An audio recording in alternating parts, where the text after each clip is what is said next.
5월 4일 기도회 시작하도록 하겠습니다. 하나님을 향하는 설계, 순례자의 길이라는 제목으로 사도행전 2장 9절에서 11절까지 말씀 보겠습니다.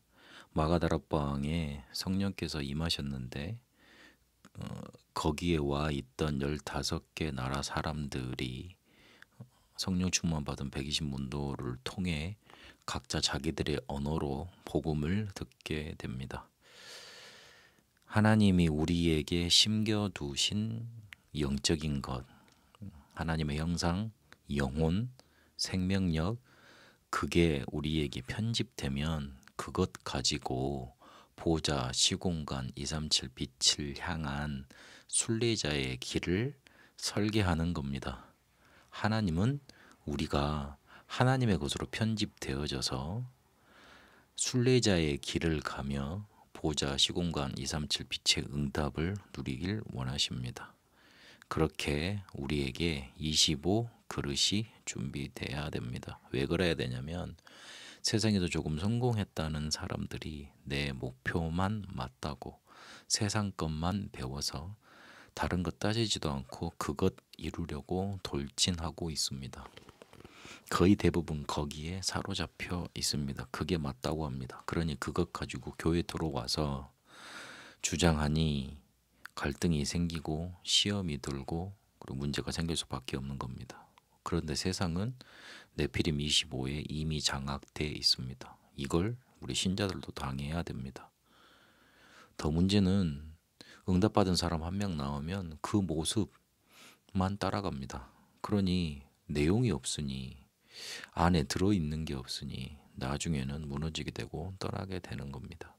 하나님은 이때 하나님의 것으로 편집된 사람을 통해 순례자의 길을 갈 수 있는 그게 설계된 사람을 찾고 계십니다. 그렇게 된 사람의 삶을 통해 하나님은 응답을 나타내십니다.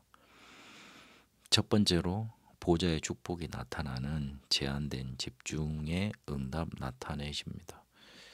브리스길라 아굴라 부부가 로마에서 추방이 됐지만 사도행전 2장에 응답을 받았던 사람이기 때문에 어디 가든지 숨겨진 경제에 나올 수 있었고 그리고 그게 예비되어 있다는 것 알 수 있었습니다.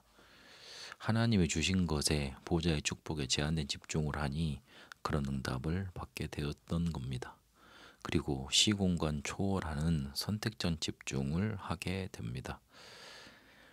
만남이 이루어졌는데 바울과 브리스길라와 만남이 이루어졌는데 그들의 업과 선교가 같았습니다. 이러니 초월된 경제를 부어주셨습니다.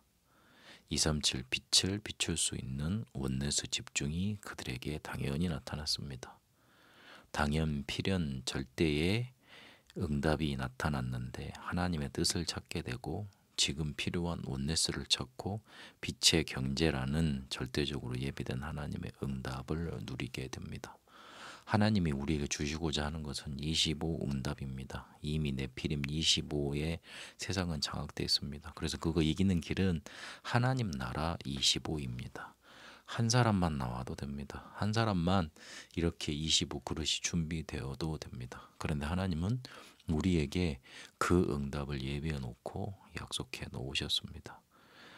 하나님이 우리에게 주신 영적인 것, 그것이 우리에게 하나님의 영이 임재됨으로 충만하게 임재됨으로 편집되어지면 이제부터는 순례자의 길을 가는 겁니다. 그것 설계하는 겁니다.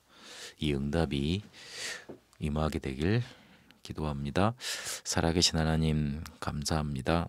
우리에게 주신 하나님의 것, 그것으로 편집되는 것, 하나님의 영으로 충만해져서 각인되는 것, 그것 가지고 이제 보좌와 시공간과 237 빛을 향한 순례자의 길을 가게 하옵소서. 25 응답 그릇 준비하며 네피림 25에 장악된 세상을 하나님 나라 25로 살려내게 하옵소서.